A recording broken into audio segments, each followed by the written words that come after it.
विपक्ष सुर में लाता दिखाई दे रहा है। आप सांसद और आपको सुनाई चंद्रशेखर आजाद भी कैसे समर्थन में कूद पड़े, सुनिए जरा। संभल में 4 लोगों की जान गई। 4 लोग जान अहमियत रखती है। कोई सब धन्ना सेठ के बेटे नहीं है, सब गरीब लोग हैं और जिनकी जान गई। मैं फिर कहूंगा कि हिंसा किसी चीज का हल नहीं है। मैं हिंसा का समर्थन नहीं करता, लेकिन हर हिंसा के पीछे कोई ना कोई रीजन रहता है, कोई कारण रहता है। उस कारण को जानना भी बहुत जरूरी है। और जिस तरह से लगातार कभी किसी धार्मिक स्थल पे कभी किसी धार्मिक स्थल पे बार बार जो है अपना आधिपत्य दिखाने की और उसके साथ जो है उसको अपने हिस्से में लेने की जो एक कवायद चल रही है, ये देश के लिए अच्छी नहीं है। देश में नफरत फैलाएगी। उत्तर प्रदेश को नफरत की आग में झोंक दिया है बीजेपी ने। यूपी को बर्बाद करने पे लगे हुए हैं। ये बीजेपी के बड़े बड़े नेता तो दुबई के शेखों के साथ हजारों करोड़ का धंधा कर रहे हैं और यूपी का बेरोजगार उसको धर्म के नाम पे झगड़ा करने के लिए सड़क पे ला दिया इन्होंने। और मुझे लगता है कि अगर आप इस पूरे मामले को देखेंगे, 1 घंटे में निर्णय आ जा रहा है बगैर दूसरे पक्ष को सुने। 1.5 घंटे में सर्वे हो जा रहा है। उसके बाद ये हिंसा हो रही है। 5 लोगों के ऊपर गोली चला के उनको मार दिया जा रहा है। तो ये सब कुछ जांच के बाद पता चलेगा पूरी सच्चाई। लेकिन मेरा सीधा आरोप है कि बीजेपी और बीजेपी की सरकार के द्वारा प्रायोजित हिंसा है उत्तर प्रदेश का संभल का जो मामला है। और इस बीच बड़ी खबर मिल रही है संभल से जुड़ी ही, जहां आपको बताएं विष्णु शंकर जैन को जान से मारने की धमकी दी गई है। बकायदा धमकी दी गई है। विष्णु शंकर जैन इस पूरे मामले में वकील है, हिंदू पक्ष के वकील हैं और ऐसे में उन्हें धमकी दी गई है। रिपब्लिक भारत के पास धमकी का एक्सक्लूसिव ऑडियो है।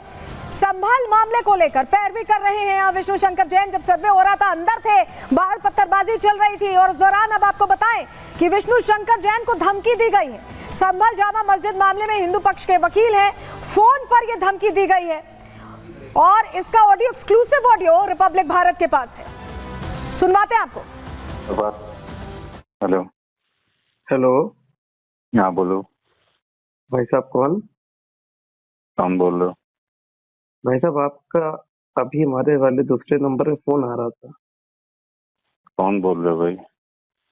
विष्णु शंकर जैन बोल रहा हूँ। क्या खुराफात करते रहते हो? विष्णु शंकर जैन विपुल कुमार बोल रहा हूँ, एडवोकेट। क्या खुराफात करते रहते हो तुम? क्या भाई जो है खुराफात है? खुराफात ही करते रहते हो तुम। कौन सी खुराफात है ये? खाली खुराफात ही करते रहते हो बाप बेटे तुम। अरे बाप बेटे कौन सी खुराफात करे, बताएंगे सर आप? खुराफात ही कर रहे हो और क्या कर रहे हो तुम? क्या एप्लीकेशन लगा रहे हो तुम फालतू की? सर बिना क्या साक्ष्यों के हम कोई एप्लीकेशन लगा रहे हैं? क्या बिना साक्ष्यों के एप्लीकेशन लगा रहे हैं? बिना साक्ष्यों की? आप क्या जो है नहीं, आप जो है कहना क्या चाहते हैं? तुम्हारे खिलाफ भी कंप्लेन करूंगा और उस जज के खिलाफ भी कंप्लेन करूंगा। अरे तो आप, ठीक है, लोकतंत्र के संविधान में सबको आजादी है। लोकतंत्र के संविधान में आजादी है तो आजादी तुम्हें भी देंगे ना भाई, आजादी। अरे बिल्कुल आजादी। किस तरह की आजादी? आजादी तुम्हें भी देंगे, साक्ष्य के साथ देंगे। कौन सी आजादी देंगे? तुम दोनों जो मिलके कर रहे हो खुराफात, उस खुराफात की आजादी तुम्हें भी दी है तो हमें भी देंगे। मिलनी चाहिए, नहीं मिलनी चाहिए? तुम जो जज के साथ मिलके जो कर रहे हो, वो जज साहब मिले हुए जो हैं वो वही कर रहे हैं। आप जज साहब को तुम बोल रहे हैं और जज साहब को क्या खुदा समझ लें? खुदा क्यों समझना है? खुदा समझ लें? तुम समझो खुदा अगर समझना है तो सुना आपने कैसे खुलेआम धमकाया जा रहा है विष्णु शंकर जैन को। बकायदा ऑडियो भी आपने सुना और ये कहा जा रहा है कि हम खुराफात करेंगे, आजादी देने की बात की जा रही है। ये जो कुछ हुआ है इसको लेकर प्रश्न कई सारे हैं, क्योंकि हमने आपको बकायदा साक्ष्य दिखाए हैं कि कैसे हथियार तैयार थे, पत्थर तैयार थे और बीजेपी भी इस पर प्रश्न खड़े कर रही है। रिपोर्ट इसी से जुड़ी आपको दिखा रहे हैं।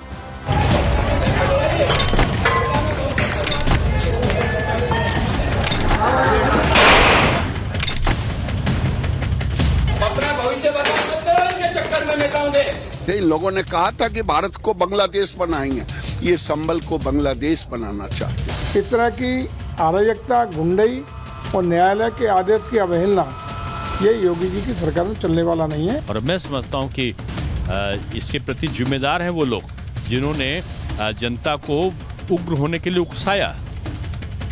क्या उत्तर प्रदेश में दंगा भड़काने की साजिश रची जा रही है? क्या उत्तर प्रदेश में विपक्ष तुष्टीकरण की राजनीति कर रहा है? विपक्ष पर संभल को बांग्लादेश बनाने के आरोप लग रहे हैं। कल संभल में हुए बवाल पर आज कई सियासी सवाल खड़े हो गए। एक तरफ पूरा प्रशासन हालातों को काबू करने में जुटा, तो वहीं एक के बाद एक समाजवादी पार्टी के नेता कोर्ट पर और कानूनी कार्रवाई पर सवाल उठा रहे हैं। और अब इन्हीं नेताओं पर दंगा भड़काने का आरोप लग रहा है। आरोप ये भी लग रहा है कि ये नेता संभल को बांग्लादेश बनाना चाहते हैं। आप खुद ही सुनिए। विपक्ष के लोगों ने जानबूझकर के सोची समझी रणनीति के तहत इतिहास के पन्नों को मैं उलटना चाहता हूं।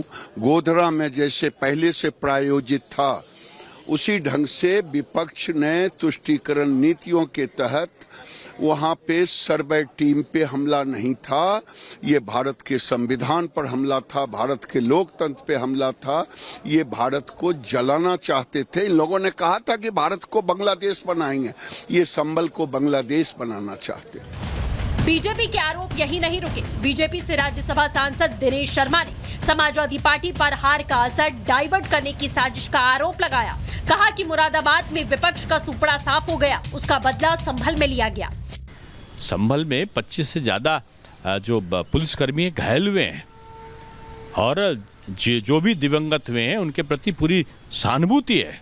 नहीं होना चाहिए था, लेकिन आप जनता को उकसा देते हैं, ये विपक्षी और जनप्रतिनिधि भी, ये ठीक नहीं है। और मैं समझता हूं कि इसके प्रति जिम्मेदार हैं वो लोग जिन्होंने जनता को उग्र होने के लिए उकसाया। बीजेपी नेताओं का ये भी आरोप है कि जो हिंसा संभल में हुई वो सुनियोजित तरीके से की गई। पुलिस पर पथराव कर निशाना बनाया गया। एक सुनियोजित ढंग से हमला किया गया। मैंने भी फुटेज देखे हैं, जिस तरह से पथराव हो रहा है, आगजनी हो रहा है, पुलिस के लोग घायल हो रहे हैं। ये सुनियोजित ढंग से किया गया है।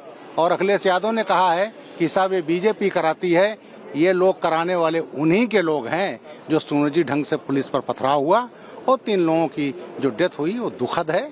लेकिन मैं इसमें मांगता हूँ एक एक्स पुलिस अफसर होने के नाते कि इसमें मैं पुलिस को कहूँगा काफी संयम से काम लिया है।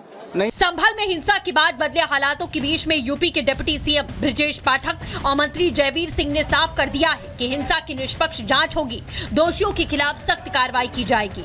ये न्यायपालिका के आधार पर वहाँ पर सर्वे चल रहा था। जो भी घटना हुई है वो दुखद है और पूरी घटना की जांच होगी और निष्पक्ष कार्रवाई होगी। देश का कानून सब लोगों पर लागू है, वो मानना पड़ेगा।